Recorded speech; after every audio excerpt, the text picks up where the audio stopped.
it was clear to me at the very end when we were given a certification form with several criteria that we were expected to be rubber stamps. Now, that is the last thing I can ever be in my life. I served in town offices in Brookline, and I was never anybody's rubber stamp. But here we were, basically to sign off and say, they're internationally benchmarked, they're research-based, they're rigorous, blah, blah, blah. And two of us, two of five members, the two were Milgram, the mathematician, and me, the only recognized national expert on English language arts standards. We were two of the five people who did not sign off on the standards. All the others did.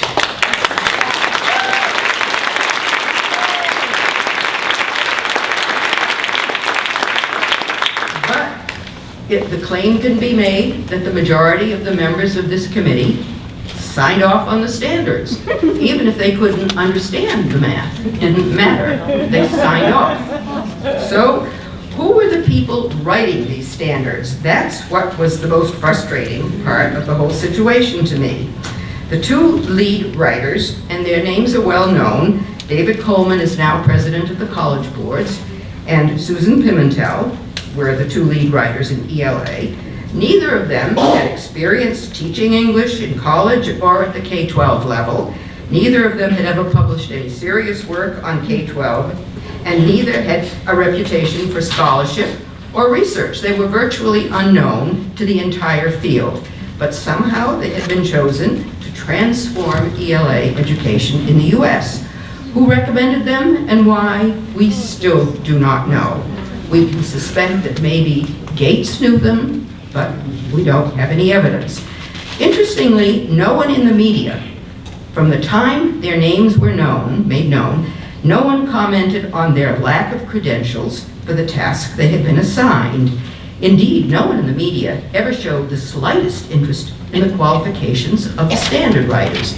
And yet you would think that would be the first thing anyone would want to find out something about. Milgram was the only mathematician. There were many other people who had doctorates in mathematics education or appointments in an education school, but none of them ever taught math courses. This is a matter of great concern to many of us. Very few people seem to understand the difference between people who teach math at the college level and people who teach other people how to teach math. Huge difference. And if you're developing standards, it's the people who understand the structure of mathematics that you want to tell you what the content of a trigonometry course or a pre-calculus course can be. And interestingly enough, we have no standards for pre-calculus in Common Core's math standards.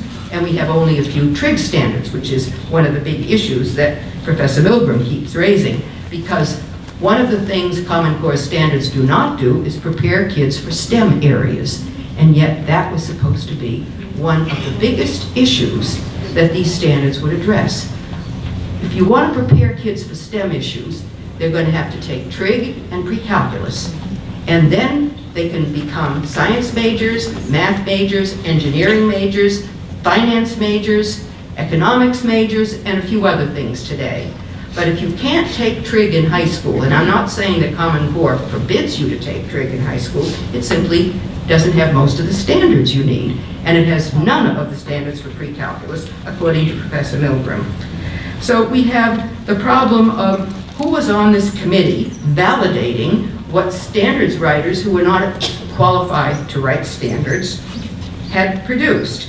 Now, what are some possible suggestions that one could make in the situation that seems to be pretty bleak? And I must admit that even to me, it seems bleak. There are a number of suggestions that I have made. Some of them may or may not, they may be politically feasible in New Hampshire, they may not be. But think about them. You have to be able to strengthen what's in K-12, that's one challenge, and you also have to be able to safeguard the integrity of higher education, because the link between Common Core's college readiness standards and higher education was the key to understanding this whole conceptual framework for these standards. They're not ordinary standards. State standards prepare kids for a high school diploma. These standards, in theory, prepare kids to be college-ready for credit-bearing courses at the college level, which means K-12 is determining entrance requirements at higher ed. This is very worrisome when the people making this decision, your Board of Ed, your Department of Ed, do not consist of content experts, particularly in math or science or engineering. Maybe they're not content experts in anything, which I heard someone say. That's possibly even truer. But the point is, who is determining entrance requirements? Some group in Washington, D.C.?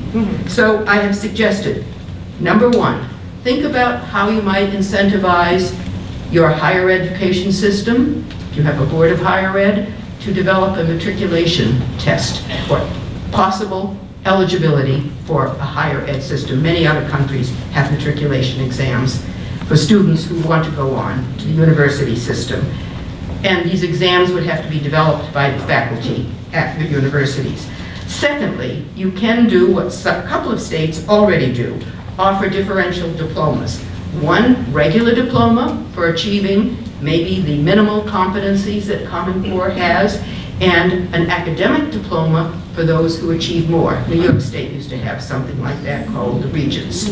So there are ways to have, and there are a few states that have a differential diploma, which is just an idea because it doesn't necessarily mean it can be done here.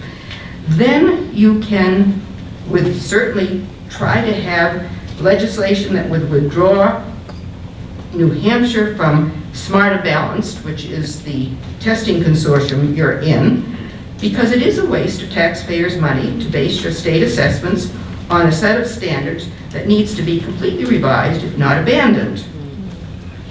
You could adopt your own former standards again, or some other state standards that you thought were better. There is no reason why you couldn't do anything you wanted to improve whatever you had before. Then you should think about passing a law or a bill that says that your own teachers and higher ed officials need to review and revise the standards every 5 years. Any set of state standards you have that your state board has adopted should be reviewed and revised. It doesn't matter that they've been copyrighted. You may not know that. They've been copyrighted by the CCSSO and NGA, but you can just say, if you're going to have them, you're going to copyright them, and then see where that takes you. You don't know. And then you can go around raising questions about how come when your Board of Ed, and these are the people who should be shamed, and this will be my final remark, because this is most boards of education, should be shamed that they did not consult with the faculty of their own higher ed institutions in each state to ask for their input on what their own admission requirements for freshman courses should be before voting college readiness standards. They should be shamed into explaining why it didn't occur to them that the people who teach college freshmen, New Hampshire students who are graduates of your high schools, why they didn't even ask them if they thought these were good college readiness standards, and asked all the wrong people. I don't understand it, because most boards of ed are intelligent, educated people in this country. Not one of them thought to ask the only relevant group, those who actually teach college level people. Go figure.